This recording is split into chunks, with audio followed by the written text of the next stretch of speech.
December 1944, somewhere over the Pacific Ocean, an American B-29 bomber is limping home. 2 engines destroyed, controls barely responding. 10 American crew members inside wondering if they are going to make it. Then something appears alongside them that stops every man cold. A Japanese Zero fighter, close enough to see the pilot's face. Every man on that bomber knew what was coming next. They were wrong. The Japanese pilot looked across at the damaged American bomber. He had them completely at his mercy. One burst from his guns and it would be over in seconds. Formed his hand into a gun, and pointed, not at the bomber but forward towards safety. Then he escorted that American bomber out of Japanese airspace and watched it limp home. This is not fiction. This actually happened. And the man who made that decision, Japanese pilot Zenji Abe, never fully explained why. Until now. To understand why a Japanese fighter pilot spared an American bomber in the middle of a war, you first have to understand who Zenji Abe was and what Japan had made him into.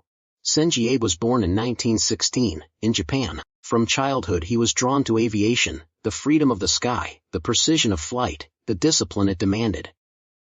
By the time World War II began, he was already an experienced naval aviator, skilled, respected, and deeply committed to his duty as a Japanese officer. He flew in some of the most significant operations of the entire Pacific War. He was there at Pearl Harbor. He flew in the battles that defined the early Pacific conflict, but unlike many pilots on both sides of that war, Abe carried something with him into every cockpit that was rarer than courage or skill. He carried a conscience. And on one December day in 1944, that conscience would lead him to make a decision that would define the rest of his life.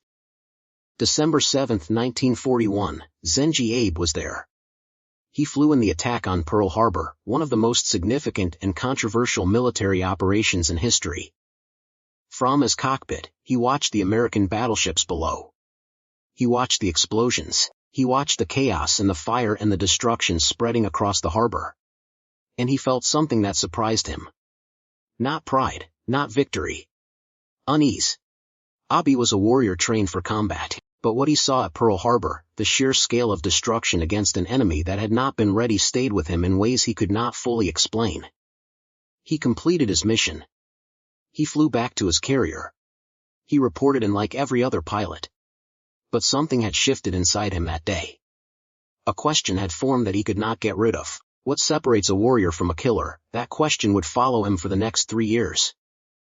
Until December 1944, when he finally found his answer. By 1943 the war had turned dramatically against Japan. The early victories, Pearl Harbor, Singapore, the sweep across the Pacific, were ancient history now. American industrial power had transformed the war completely. New American aircraft were appearing that could match or outperform Japanese fighters. American carriers were being built faster than Japan could sink them. The island-hopping campaign was pushing relentlessly toward the Japanese home islands. Japanese pilots who had seemed invincible in 1941 were dying faster than they could be replaced. The experienced veterans who had built Japan's early air superiority were gone, replaced by younger pilots with less training flying against increasingly battle-hardened American opponents. Zenji Abe had survived when so many had not. Each mission he flew now felt different from the early days of the war. He had watched friends die. He had watched Japan's positions slowly crumble. He had watched the war become something none of them had signed up for. And through all of it, that question from Pearl Harbor never left him. What separates a warrior from a killer? December 1944, Zenji Abe was on patrol over the Pacific. The American B-29 Superfortress had become Japan's most feared enemy from the air. These massive bombers could fly higher and faster than almost anything Japan could send against them. They were systematically destroying Japanese cities and military installations from altitudes that made interception nearly impossible. When Abe spotted the damaged B-29, that December day, his instinct as a fighter pilot kicked in immediately. This was a target, a damaged enemy aircraft limping home with 2 engines destroyed, unable to defend itself properly, unable to outrun him. This was exactly the kind of opportunity every fighter pilot trained for. He moved his Zero into attack position, his hand moved toward his guns, and then he looked across at the bomber. Through his cockpit he could see the American crew. Not enemy combatants in that moment. Just men, young men. Frightened men trying to get home. Men who looked. In that fraction of a second. For the next several minutes, Zenji Abe did something that had probably never happened before in the entire Pacific War. He flew beside that damaged American bomber as its escort. Not attacking, not circling for position. Just flying alongside. Watching. Making sure nothing else came for them.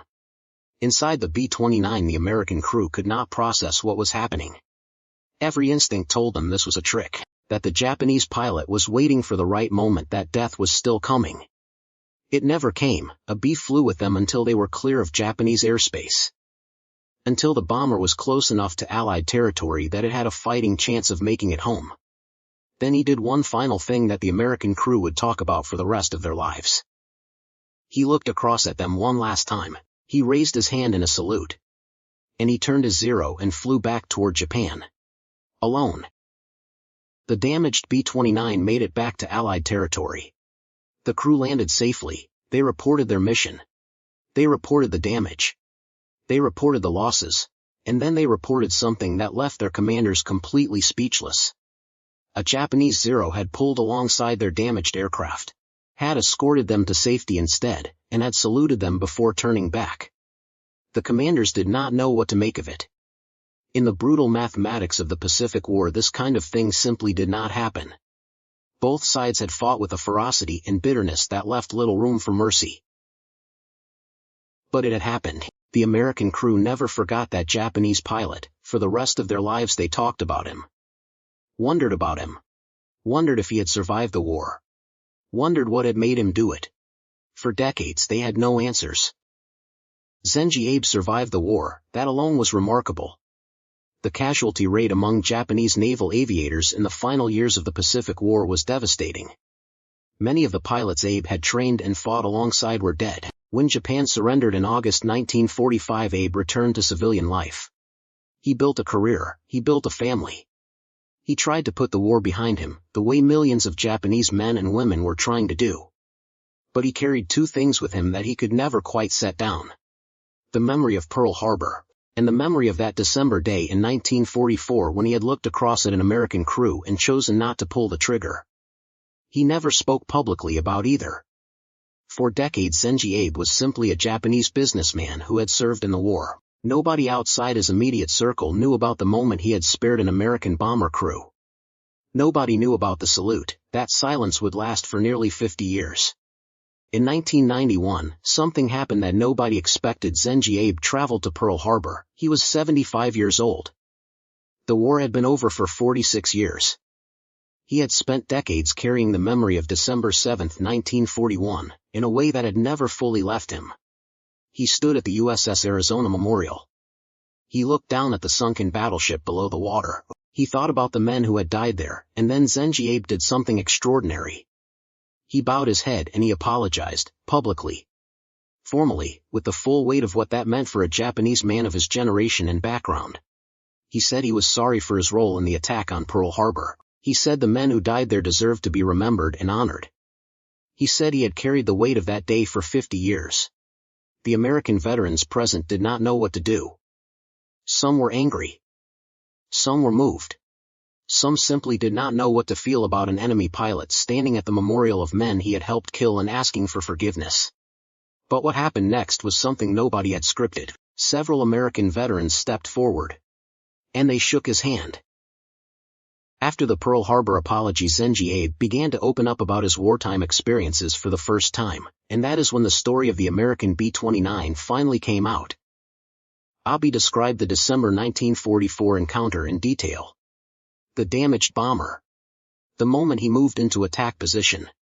The moment he looked across and saw the American crew. He said something in that interview that stopped everyone listening cold. He said, "I looked at those men and I saw that they were the same as me, young men, doing their duty. Trying to survive. I had the power to end their lives in seconds. But power used without humanity is not strength. It is just violence. I chose not to be violent that day." Journalists began searching for the American crew. Former military records were searched. Veterans organizations were contacted. And then something happened that seemed impossible after nearly 50 years. They found them. The reunion between Zenji Abe and the surviving members of that American B-29 crew is one of the most extraordinary moments in post-war history. Two men who had faced each other across the sky in December 1944. One trying to get home, one deciding whether to let him, now sat across a table from each other as old men. The American crew member extended his hand. Abe took it. Neither man could speak for a long moment. When words finally came, the American said something simple that said everything. He said, "I never forgot your face. Not one day in 50 years. I always wondered if you made it home." "I am glad you did," Abe replied. "I looked at you that day and I saw a man, not an enemy. I have never regretted my decision. Not for one moment." Two old men, former enemies, shaking hands over a decision made in a fraction of a second 50 years earlier. A decision that had saved 10 lives. And perhaps, in a smaller way, had saved something in Zenji Abe as well. Zenji Abe spent his final years speaking about reconciliation between Japan and America. About the importance of seeing the humanity in an enemy. About the decision he made in December 1944 that he never once regretted. He died in 2007 at the age of 90. The American crew members he spared lived full lives. Families. Grandchildren. Decades of ordinary days that would not have existed without one Japanese pilot choosing not to pull a trigger. History's Wildside is about power plays and twisted truths. And here's the twisted truth of this story. In a war defined by its brutality, a war where both sides committed acts that still haunt the history books, one man found something that the war was supposed to have destroyed completely. He found his humanity. At 10,000 feet over the Pacific Ocean, in a fraction of a second, with his hand on a gun, he chose to be human instead. That choice echoed for 50 years. If this story moved you the way it moves me, hit that subscribe button. Every Sunday on History's Wildside we bring you the moments, the decisions, and the people that history almost forgot. And sometimes, just sometimes, something that restores your faith in what people are capable of. This has been History's Wildside. I will see you next Sunday.